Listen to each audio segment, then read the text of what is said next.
Bapak kami sangat bersyukur atas kesempatan ini, sore ini. Kami bisa memuji nama Tuhan Yesus dan berkumpul untuk mendengar firman Tuhan. Tolong membuka hati kami dan pikiran kami menerima kebenaran yang ada di dalam firman Tuhan ini, supaya kami bisa melayani sama seperti Yesus, mendekati Yesus, dan memberkati orang lain. Kami berdoa dalam nama Yesus Kristus. Amin. Silakan duduk kembali. Shalom, selamat sore. Selamat sore kepada teman-teman, saudara-saudari, Bapak Ibu yang ada di dunia internet. Saya Shalom, tidak tahu sore, Pak. Kebiasaan di STT, belum tahu kebiasaan di STT Jeffrey Jakarta. Sore, Pak. Saya tidak pakai jas, yang bapak-bapak di dalam pakai jas, ibu pakai jas, saya pakai batik Kalimantan. Dan kami baru tiba sebenarnya kemarin malam, tiba dari perjalanan ke Papua, beberapa hari di situ, dan nanti ke Makassar untuk wisuda STT Jeffrey Makassar, dan sampai kemarin kembali ke Jakarta. Jadi kami senang bisa pulang ke Jakarta. Ya, ini perasaan yang baru untuk kami, karena dulu kami sebagai tamu di Jakarta, sekarang kami merasa ini kampung halaman yang besar. Ya, jadi kami menjelaskan itu, kalau itu agak aneh di Makassar, karena 12 tahun kami melayani di Makassar. Tapi kami tiba di Makassar sebagai sedikit orang asing. Karena saya berhenti mengajar mata kuliah S1 tahun 2018. Itu tahun terakhir saya mengajar S1 di situ.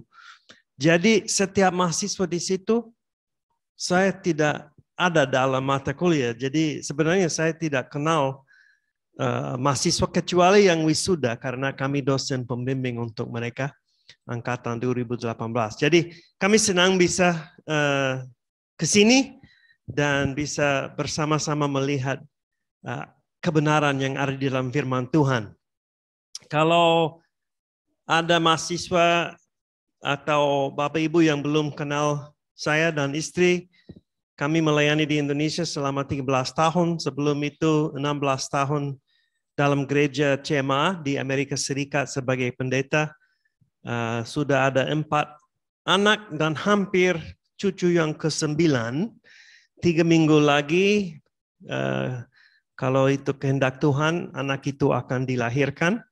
Dan tanggal 11 Oktober Ibu Lora akan menemani anak kami, membantu dia di rumah supaya bersama dengan kakaknya cucu itu, karena ini anak yang kedua. Ya, jadi ini rencana kami, saya bisa menderita sendiri di rumah tanpa Ibu Lora, tapi pasti banyak kesibukan, dan mata kuliah S2 saya mulai ya, di STT Jeffrey Jakarta, mulai di situ pada waktu Ibu Lora tidak ada.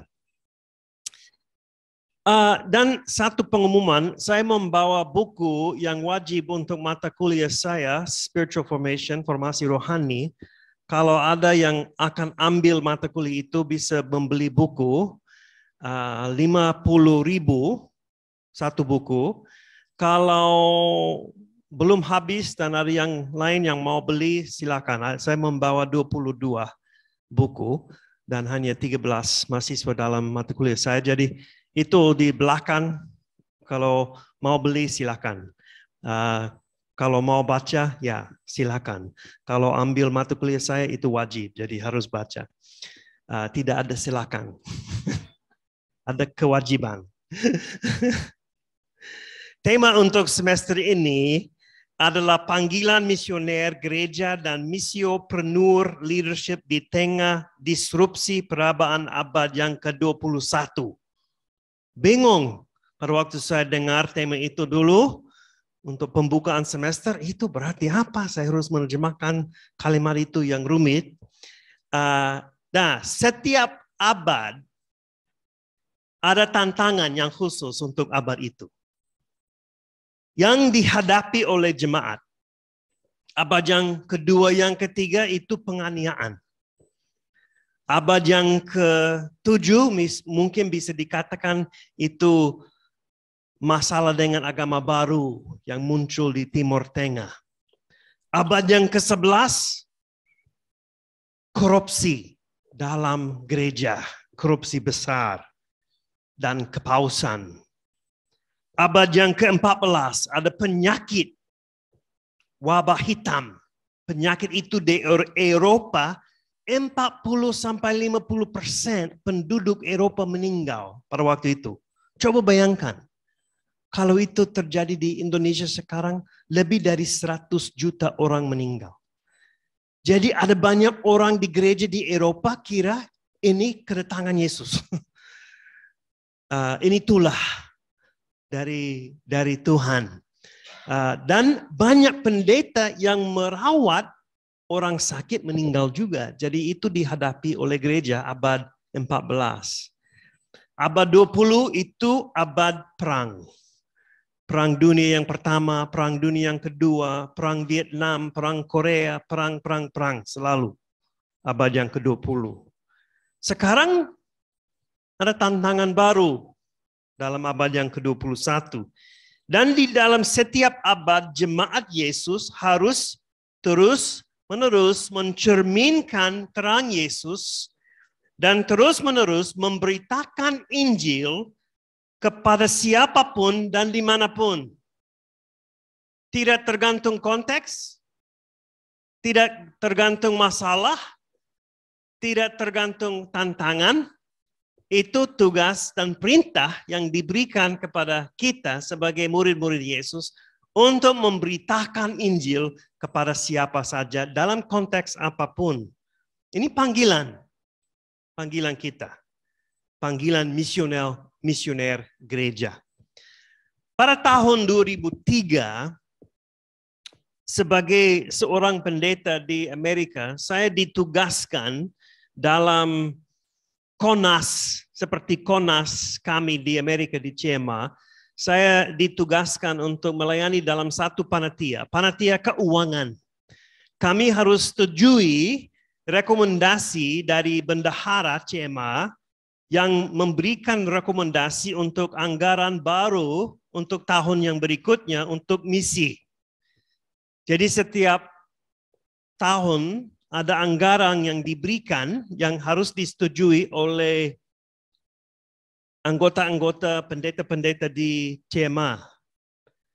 Dan salah satu tahun itu saya wakil ketua panitia itu. Dan kami berdiskusi selama 4 hari dalam panitia. Banyak diskusi, saya capek sekali. Ada keraguan dalam hati beberapa anggota panitia itu. Tidak mungkin kami bisa sampai anggaran baru ini. Karena selama 5 tahun sebelumnya tidak bisa sampai ke anggaran yang diberikan. Dan anggaran itu 75% lebih tinggi. Jadi banyak yang berdebat, banyak yang ragu, banyak tidak setuju.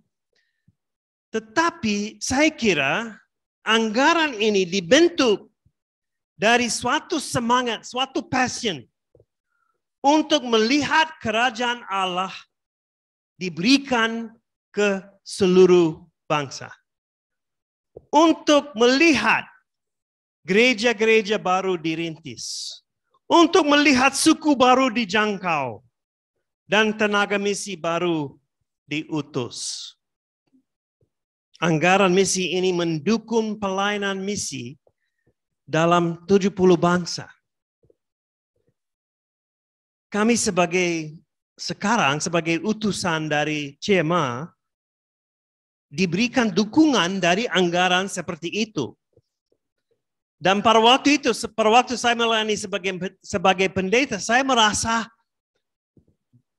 keberatan itu, beban. ada banyak suku yang belum dijangkau. Bagaimana mungkin kita siap untuk mengurangi anggaran ini? Seperti berkata kepada Tuhan, kami tidak percaya. Tuhan, kami tidak percaya. Kami tidak percaya Tuhan mau suku-suku itu terjangkau. Jadi sebagai wakil panitia itu, ketua panitia itu, saya tidak mau berkata seperti itu. Jadi itu disetujui, anggaran itu. Kita harus bertekun dalam pemberitaan Injil, dalam CEMA dan GKII dan gereja-gereja lain. Dan ini perlu iman dan pengorbanan dari kita semua. Sebagai jemaat GKII, sebagai orang pribadi dalam GKII, orang pribadi dalam jemaat-jemaat lain, kita juga harus bertekun dalam pemberitaan Injil dan kerajaan Allah.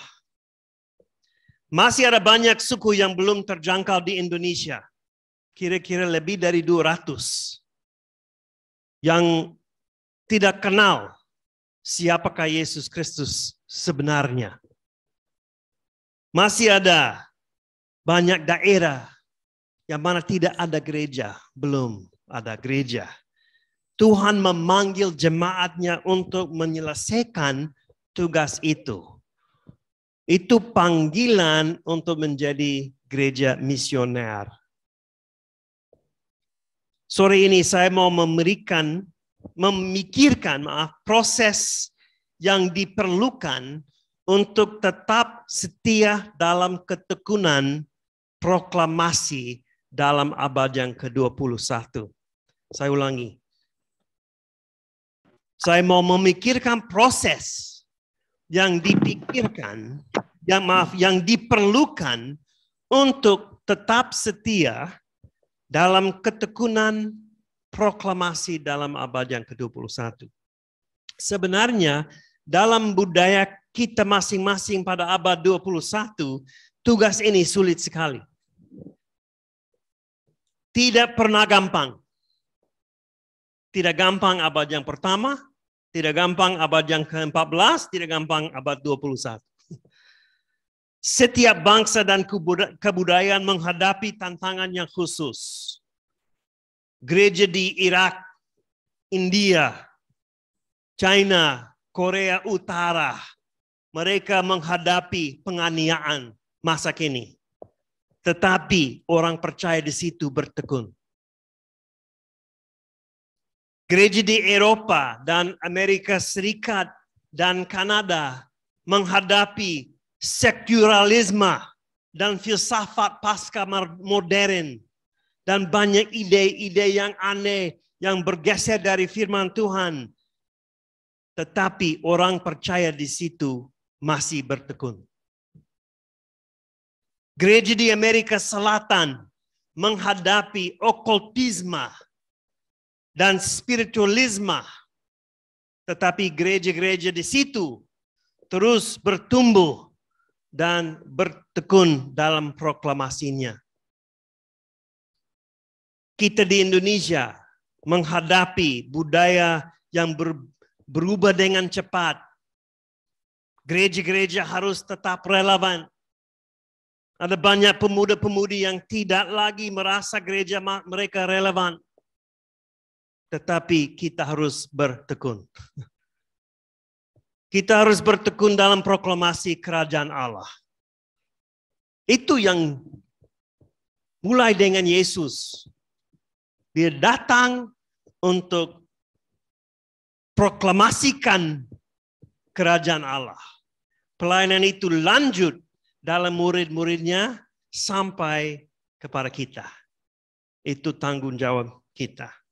Dalam ketekunan itu juga ada kesetiaan pada proses yang diberikan kepada murid-murid Yesus oleh Yesus. Dalam proses ini ada beberapa prinsip umum yang bisa diterapkan dalam situasi dan budaya kita masa kini. Baik pada abad yang pertama maupun pada abad yang ke-21. Mari kita melihat proses ini dalam Matius pasal 10 ayat 9 sampai 15. Matius pasal 10 ayat 9 sampai 15. Proses ini diperintahkan Yesus pada waktu kita memberitakan Injil. Dan masih bisa diterapkan abad ini. Saya akan membaca Matius pasal 10. Yesus sudah mengutus 12 muridnya ke daerah Israel untuk menginjili daerah-daerah itu. Dan dalam ayat yang ke-9, janganlah kamu membawa emas atau perak atau tembaga dalam ikat pingganmu. Janganlah kamu membawa bekal dalam perjalanan. Janganlah kamu membawa baju dan 2 helai, kasut atau tongkat, sebab seorang pekerja patut mendapat upahnya. Apabila kamu masuk kota atau desa, carilah di situ seorang yang layak dan tinggallah padanya sampai kamu berangkat. Apabila kamu masuk rumah orang, berilah salam kepada mereka. Jika mereka layak menerimanya, salammu itu turun ke atasnya. Jika tidak, salammu itu kembali kepadamu. Dan apabila seorang tidak menerima kamu dan tidak mendengar perkataanmu, keluarlah dan tinggalkanlah rumah atau kota itu dan kebaskanlah debunya dari kakimu. Aku berkata kepadamu, sesungguhnya pada hari penghakiman tanah Sodom dan Gomora akan lebih ringan tanggungannya daripada kota itu. Salah satu bagian dalam proses memberitakan Injil adalah begini. Kita pergi dalam ketergantungan. Dependence. Ketergantungan. Jadi kita bergantung kepada siapa? Kita bergantung kepada Tuhan. Latar belakangnya Yesus mengutus 12 muridnya dalam perjalanan misi. Tugas mereka adalah melakukan atau melanjutkan pelayanan Yesus. Jadi mereka bukan pelayanan mereka sendiri. Mereka melanjutkan pelayanan Yesus. Jadi apa yang Yesus lakukan, mereka lakukan. Mereka menyembah orang dalam nama Yesus. Mereka mengusir setan-setan. Itu yang dibuat Yesus pada waktu kerajaan Tuhan datang. Dan Yesus melanggar murid-muridnya untuk membawa perbekalan atau perlengkapan dalam perjalanan misi mereka. Nah, sebenarnya sebelum kami datang ke Indonesia, kami menjual semua harta benda. Tetapi kami membawa pakaian, membawa makanan ringan dari Amerika untuk mengingat kebudayaan di situ. Kami tidak datang kosong. Kenapa Yesus minta murid-muridnya untuk pergi tanpa adanya? Maksud Yesus apa? Dia mau mengajar, menurut saya, dia mau mengajar muridnya ketergantungan. Semuanya baik pada waktu mereka bersama-sama dengan Yesus. Ya, coba bayangkan. Mereka dengan Yesus, semuanya ada. Semuanya yang diperlukan ada. Karena Yesus ada. Semuanya senang. Mereka lihat Yesus buat mujizat. Mereka dengar Yesus mengajar. Itu luar biasa senang mereka. Dia selalu ada untuk melengkapi keperluan mereka. Tetapi saat itu mereka akan diutus ke tempat lain tanpa Yesus. Yesus tidak lagi bersama mereka. Dan mereka harus belajar bagaimana percaya kepada Yesus untuk hal-hal yang diperlukan. Bagaimana bisa bergantung kepada Yesus. Sebagai orang tua, saya punya 4 anak, 9 cucu. Pada waktu anak kami kecil, saya mau mengajar mereka, kalau perlu sesuatu, tanya saya. Tanya Bapak. Saya siap untuk menolong. Kalau sesuatu yang berat, perlu bantuan, tanya saja. Ya, jangan sampai sakit. Kalau lapar, tanya saja. Jadi mereka belajar bergantung kepada orang tuanya. Tetapi juga kami harus mengajar mereka, mempersiapkan mereka setelah mandiri, mereka bergantung kepada siapa? Tidak lagi bisa bergantung kepada kami. Karena mereka di bangsa lain. Mereka harus percaya kepada Tuhan. Bergantung kepada Tuhan. Dan percaya bahwa Tuhan cukup. Jadi Yesus tahu bahwa dia sendiri tidak akan menyertai mereka secara fisik nanti. Jadi murid-muridnya harus disiapkan untuk bergantung kepada Tuhan, kepada Allah. Kita harus bergantung kepada Allah bukan untuk hal-hal fisik saja, tetapi untuk hal-hal rohani. Yesus mengatakan manusia hidup bukan dari roti saja, tetapi dari apa? Setiap firman yang keluar dari mulut Allah. Itu lebih penting dari makanan. Hal rohani dari firman Tuhan. Yesus baru mengatakan kepada murid-muridnya, kamu telah memperolehnya dengan cuma-cuma.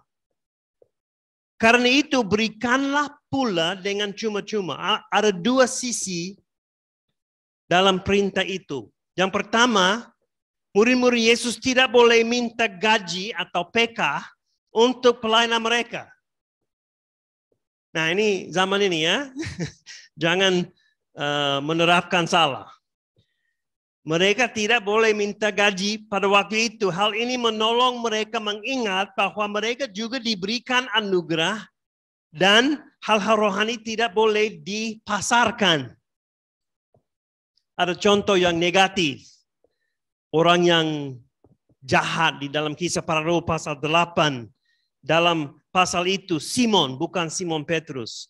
Simon seorang sihir melihat pelayan murid-murid Yesus. Mereka menyembuhkan orang sakit dan dia bilang kepada Petrus, berikanlah juga kepadaku kuasa itu. Nah, supaya apa? Supaya jika aku menumpahkan tanganku di atas seseorang, ia boleh menerima Roh Kudus. Dia tidak mau orang itu menerima Roh Kudus, dia mau ambil uang untuk itu. Dia mau kuasanya. Abi Simpson menulis lagu, dulu itu kuasa, sekarang itu yang penguasa. Dulu itu berkat, sekarang itu yang sumber berkat itu yang kita cari. Petrus menjawab, binasalah kiranya uangmu itu bersama dengan engkau, karena engkau menyangka bahwa engkau dapat membeli karunia Allah dengan uang.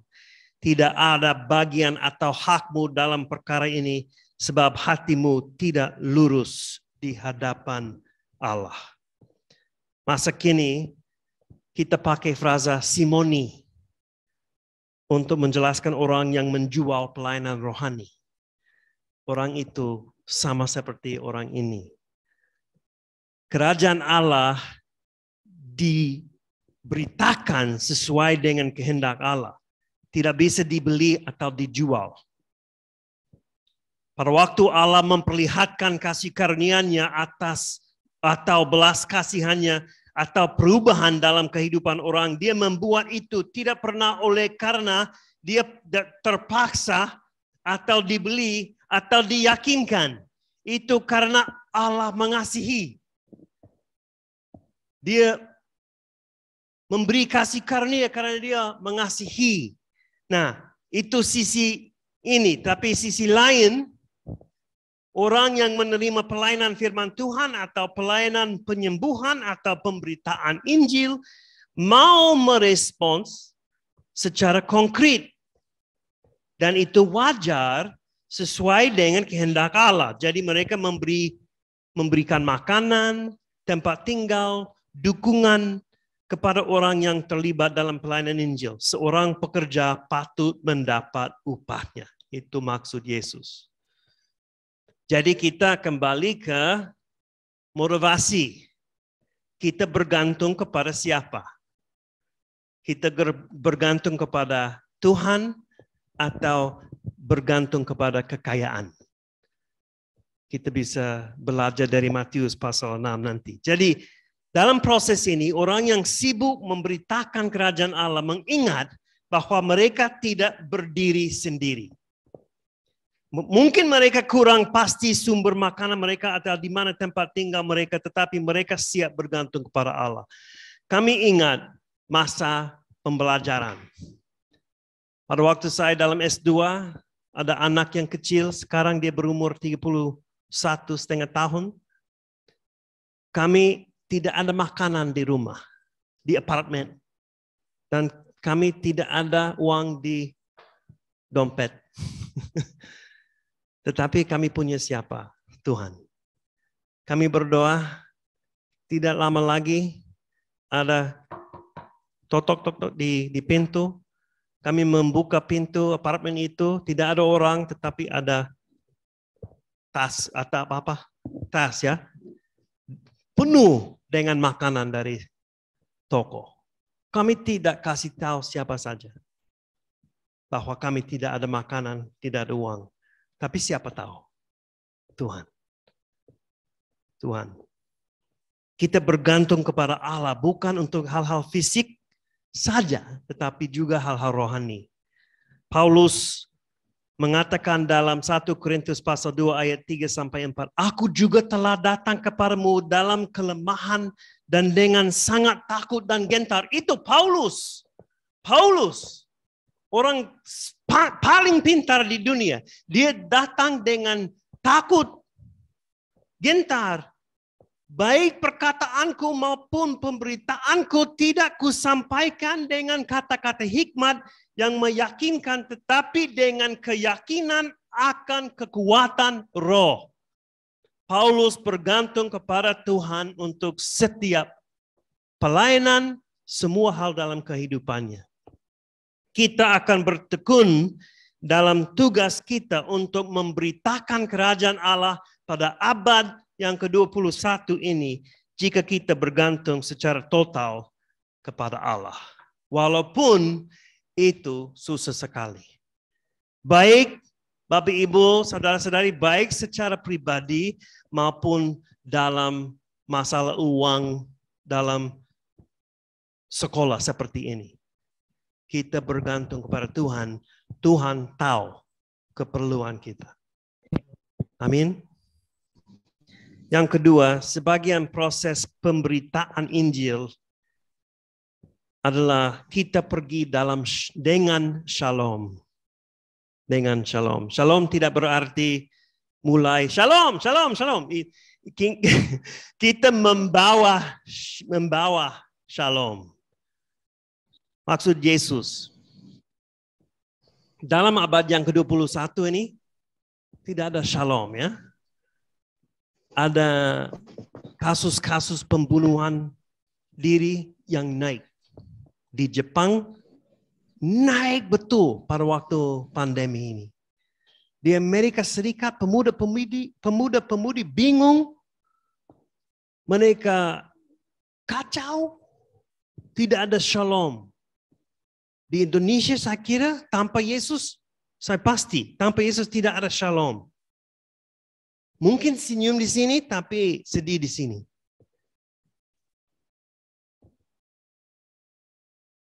Kita bisa membaca Quran atau internet, dan buktinya di situ. Yesus mengatakan kepada murid-muridnya, apabila kamu masuk ke rumah orang, berilah salam kepada mereka. Assalamualaikum. Salam. Berilah shalom. Damai kepada mereka. Yaitu kepada orang atau rumah yang layak.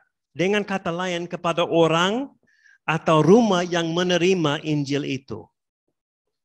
Yesus mengatakan nanti di Matius pasal 10 ayat 40. Barang siapa menyambut kamu, ia menyambut aku. Dan barang siapa menyambut aku, ia menyambut dia yang mengutus aku. Jika kita memberitakan kerajaan Allah, tujuan kita adalah membawa shalom. Tanggung jawab kita bukan memaksa orang menerima Injil. Jika kita ditolak, sebenarnya kita ingat siapa ditolak? Yesus ditolak. Dan kalau kita ditolak masa kini, Yesus ditolak. Dan Yesus mengingatkan kita tentang hal itu. Tetapi terbaliknya, yaitu respons yang positif, sangat baik. Jika mereka menerima berita Injil, mereka menerima Yesus. Ingat, Yesus harus menjadi fokus. Bukan penginjil. Bukan gembala. Yesus adalah berita yang dia adalah shalom itu. Kita membawa shalom, kita membawa Yesus. Karena kalau Yesus diterima, keluarga itu diperdamaikan antara dengan Tuhan, dengan Allah. Penyambutan shalom ini sangat penting dari murid-murid Yesus karena hubungan mereka dengan Tuhan. Kita adalah utusan perdamaian menurut 2 Korintus pasal 5. Utusan Kristus. Duta besar dari surga. Kita datang untuk ajak musuh Allah menjadi teman Allah. Mengalami shalom dengan Allah. Yesus datang untuk membawa damai. Membawa shalom atau memperdamaikan orang yang dekat dan orang yang jauh. Orang di Jakarta, orang di kampung di Kalimantan. Orang di Alaska, orang di Antartika. Ada orang di Antartika? Saya kurang tahu. Mungkin tempat bisnis di situ. Ini sebagian proses pemberitakan Injil yang luar biasa. Dan hal ini akan menolong kita untuk bertekun. Kita bertekun kenapa? Karena kita tahu kita tidak saja membawa agama. Kita membawa perubahan total. Shalom, damai, salam yang bisa mengubah keluarga itu. Bisa mengubah kehidupan mereka, hubungan mereka dengan sesama, dengan Tuhan. Perasaan mereka, pikiran mereka, semua itu bisa diubah oleh karena shalom. Yang ketiga, dan lebih cepat ini. Kita pergi dengan tujuan yang jelas. Kita tidak boleh menghabiskan tenaga bagi hal-hal yang tidak akan berbuah bagi raja kita. Ada buku dulu ditulis beberapa tahun yang lalu menjadi film. Film itu namanya Holes, lubang-lubang. Saya kurang tahu kalau saudara-saudari Bapak Ibu sudah menonton film itu, lubang-lubang. Film itu, buku itu tentang beberapa anak-anak remaja yang nakal, yang berkumpul dalam tempat pemulihan. Tetapi setiap hari mereka harus kerja. Dan kerjanya mereka harus menggali lubang. 3 meter kali 3 meter. Dan mereka tidak tahu kenapa. Mereka gali lubang. Dan ada penjaga yang keras. Ada pemimpin yang agak aneh. Tetapi mereka setiap kali dari pagi sampai malam mereka menggali lubang. Capek, kembali pagi berikutnya mereka bangun harus menggali lubang. Mereka tidak tahu tujuannya. Bingung semua. Sampai orang baru menemukan sesuatu yang berharga di dalam lubang itu. Dan langsung semua berhenti di situ, dan semua berfokus kepada tempat itu. Kenapa? Karena pemimpin tempat itu tahu dulu ada perampok bank yang dapat banyak hal yang berharga, emas, perak, dan hal lain. Dan dia menyembunyikan di dalam daerah itu. Dan akhirnya ada bagian yang ditemukan. Jadi sekarang ada tugas. Dan mereka semua energi, tenaga mereka berfokus kepada tugas itu. Nah, sebagai murid-murid Yesus, kita memiliki suatu tujuan yang luar biasa. Sambil kita menggali dalam jiwa-jiwa teman kita. jiwa-jiwa keluarga atau teman kerja. Kita memberitakan kerajaan Allah, sesuatu yang jauh lebih berharga dibandingkan dengan harta benda di dunia ini. Tidak boleh terus menggali di mana tidak ada buah. Nah, ini maksud Yesus di sini. Kalau dia tidak diterima, pindah saja. Jangan membuang waktu. Pindah saja. Karena siapa yang mengubah hati? Bukan kita. Itu Tuhan. Jadi Yesus mengatakan apabila seorang tidak menerima kamu dan tidak mendengar perkataanmu, keluarlah dan tinggalkanlah rumah atau kota itu dan kebaskanlah debunya dari kakimu. Tugas dan tujuan mereka adalah memberitakan Injil, bukan mengubah orang. Itu tugas Tuhan. Nah, ini agak keras yang dikatakan Yesus. Karena mereka pergi kemana? Mereka pergi ke tanah Israel. Dan diperintahkan kalau tidak ada respons, ya debunya harus dikebaskan. Itu dibuat orang Yahudi kalau mereka harus lewati tanah Samaria atau ada kemungkinan mereka di dalam daerah Yunani. Jadi itu dianggap debu yang najis. Katanya Yesus, kalau orang yang tidak menerima aku, orang itu dianggap najis. Walaupun orang Yahudi. Kenapa? Karena Yesus adalah Shalom. Dia pusat keselamatan dari Tuhan. Ini serius sekali. Ada kasih karunia Allah yang diberitakan. Tetapi juga ada hukuman kepada orang yang menolak Injil itu. Dan tidak bertobat. Hukuman itu lebih parah dibandingkan dengan Sodom dan Gomora. Kita tidak mau hal itu terjadi. Ya? Tetapi tugas dan tujuan kita jelas. Memberitakan Injil. Memberitakan Injil. Tugas saya bukan mengubah hati orang. Ya, saya bisa berdebat kalau ada kesempatan. Tetapi tugas saya memberitakan Injil. Dan untuk saya sendiri, saya lebih damai dalam itu. Itu tugas saya saja. Dan saya berdoa supaya Tuhan mengubah orang. Bapak Ibu, ada hamba Tuhan dalam Cema, namanya Pendeta Kim. Dia dari Korea Selatan. Pendeta Kim sama dengan istrinya merintis belasan gereja di Jepang, Korea Selatan, dan di tempat lain. Mereka sangat berhasil dan berbuah dalam memberitakan Injil itu. Ada waktunya yang mana Pendeta Kim dapat berita dari seorang ibu dari Korea Utara. Dia mengatakan bahwa dia mau 2 anak laki-lakinya dibaptis. Tapi tidak tahu bagaimana itu bisa dilakukan. Karena bangsa Korea Utara itu tidak boleh menjadi Kristen di situ, tidak boleh membaptis, tidak boleh memberitakan Injil. Dilarang. Pendeta Kim pergi. Tapi seorang hamba Tuhan lain memperingatkan dia harus hati-hati.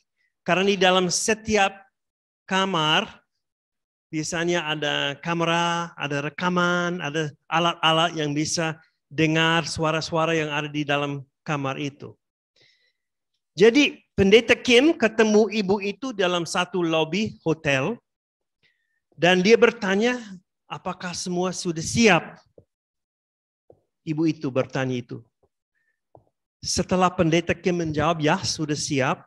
Anak-anaknya menyertai mereka ke kamar Pendeta Kim. Jadi mereka pergi ke kamar Pendeta Kim.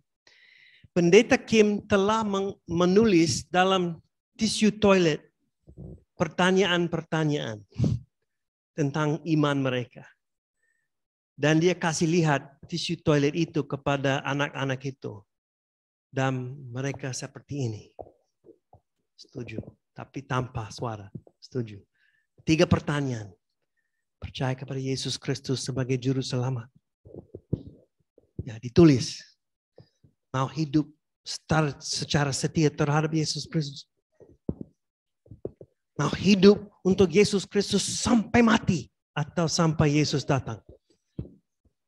Dan dia pakai box yang di situ dan membaptis anak-anak itu. Pendeta Kim, walaupun ada bahaya sekali, setia dalam proses memberitakan Injil dan bertekun dalam pelayanan itu di Korea Utara pun. Kita juga harus bertekun dalam memberitakan Injil kemanapun. Di Jakarta, di Kalimantan, di Papua, di Bali, dimanapun. Ini artinya menjadi gereja misioner abad ke-21 ini. Kita bergantung kepada Allah untuk keperluan fisik, keperluan rohani. Kita pergi membawa shalom. Dan kita pergi dengan tujuan yang jelas. Mari kita lanjut dalam pelayanan misi ini pada abad yang ke-21. Walaupun konteksnya selalu berubah, prosesnya dari Yesus selalu sama dan bisa diterapkan kemana saja. Mari kita berdoa. Bapa kami sangat bersyukur karena Tuhan sabar dengan kami. Sabar dengan pemberontakan kami sampai Tuhan Yesus diutus ke bumi ini menjadi pengorbanan yang terakhir dan menyerahkan nyawanya bagi manusia. Tolong mengingatkan kami, menguatkan kami untuk lanjutkan pelayanan itu sama seperti murid-murid Yesus dalam Matius pasal 10, Kisah Para Rasul pasal 2 sampai 28, dan seterusnya. Masih ada banyak suku Tuhan di Indonesia, di luar Indonesia yang belum kenal Yesus. Tolong kami hidup bertekun dalam proklamasi Injil ini. Kami berdoa dalam nama Yesus Kristus. Amin.